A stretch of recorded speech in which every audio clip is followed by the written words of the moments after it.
Well, head coach Mark Robertson, how productive has it been this week to have a full week being able to train? Yeah, it's been really good. Really enjoyed it. Means we've had a little bit more time as coaches as well to look at certain things where we think we can improve on. So we had a meeting about that this morning with coaches, which was good, where we think we can work smarter on certain things, and just looking at what we do, and is everything we do got an outcome?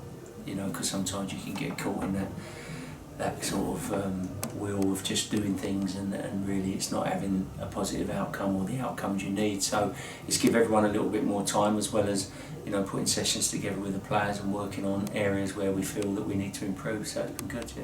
Oxford United, of course, were your first opponents when you were in interim charge. Of course, you went on to beat them in April. They've had a good start this season. What type of game are we expecting on Saturday? Yeah, really tough. I think they're an excellent side. Play outstanding football for me. So they're the one, well, not the one team, but they are a team where I feel that off the ball, if you're not completely switched on and on it, they're a team that can turn you over convincingly, and I believe they've done that to us in the past. So now we've got to be really aware, really switched on, and then I think if we do that and then we play our football, it should be a fantastic game. But they're a real threat. They didn't start well last year and nearly got into the playoffs, but they've made a great start this year. And as I said, I know there's a little bit of rivalry goes on with the Oxford game, but in terms of that, I just need to focus on the football, and in terms of football, they're a side that carry a real threat. In terms of the atmosphere that the fans generate, they had a great atmosphere for both Gillingham and Bolton, of course. We want more of that if possible come Saturday, yeah? Yeah, and that's the feeling you get. I mean, it's not just the home games, it's the away games as well. They were fantastic up at Ipswich, and it's great for us that they're feeling that excitement. So, we've got to keep working to produce performances that are going to keep that excitement and add those extra layers that we believe that we're missing. So again, I'm sure the atmosphere will be great, but as always, we've got to keep giving them something to be excited about. Two players in that Oxford United squad you'll know a lot about. Of course, our former fans' favourite Steve Seven, he's settled there now as well, capable of a goal. And then of course Dan Adjie, who you've known from your academy days. If he plays, he's a real threat. I mean, two players that would fit into this squad, to be honest. Yeah, no, Steve, he makes his runs he makes that I love, that I used to talk to him about when he was here. Unusual runs from a full-back position that can get him goals, so you need to be aware of that. And Dan, he still remains that player. He can be anything he wants to be. So, and I don't know if Dan will be starting, but he can carry a real threat. So, but as always, we need to also have a massive focus on what we're about and what we're going to do. I know you don't want to particularly look at the table, but at the stage, they've only lost once. And in fact, if you look through the table, that nobody's got a 100% record. So, is that perhaps an indicator of how tight it could be this year? Yeah, I think it's still early days. I think teams are finding their feet. So everyone will be looking there and going, I thought we could have picked up a couple more points there, or fortunate to pick up points there.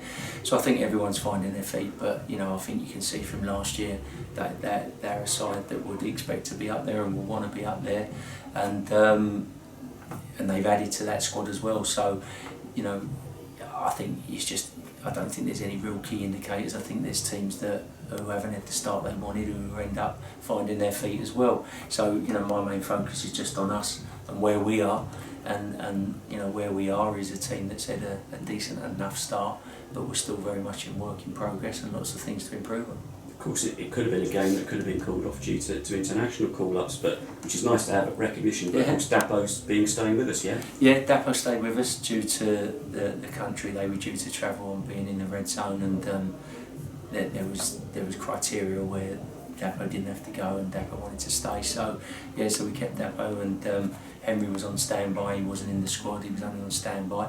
So we only lost Dan. So now the game goes ahead, and we're looking forward to it. How are we in terms of maintaining that match fitness? We've got everybody fit and okay to...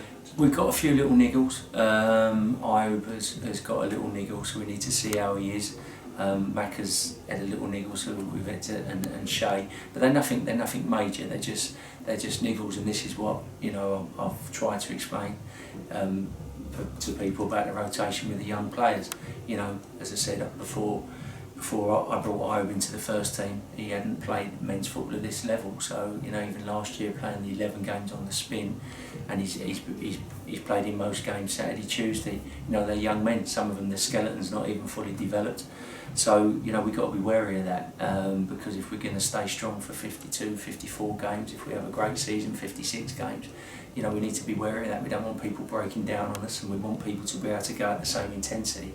So they are just niggles, but they're things that if we're not careful, they can grow into bigger things. So I speak to Tim all the time about this, and he makes me aware of it. So they're just things that we've got to be a little bit aware of. Yeah, so I was going to say, in terms of injury prevention, that's we do a lot of good work with that, yeah.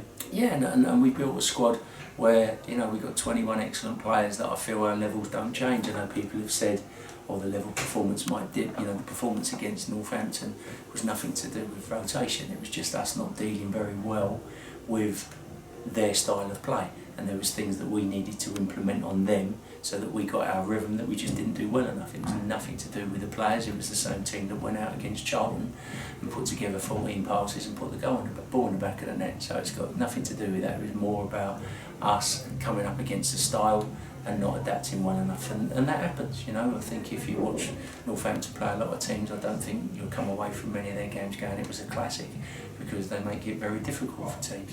So it's not about the rotation, it's making about we're strong and fit and ready to go at the tempo we need to go at every single game, and if that means some rotation here and there, then that's what it'll be. Okay. One final thing as well, of course, the transfer window's now firmly slammed shut. Yeah. No further additions from us, but do you still have to with a talented young squad, you still get little bits of murmurs of interest from about our players though?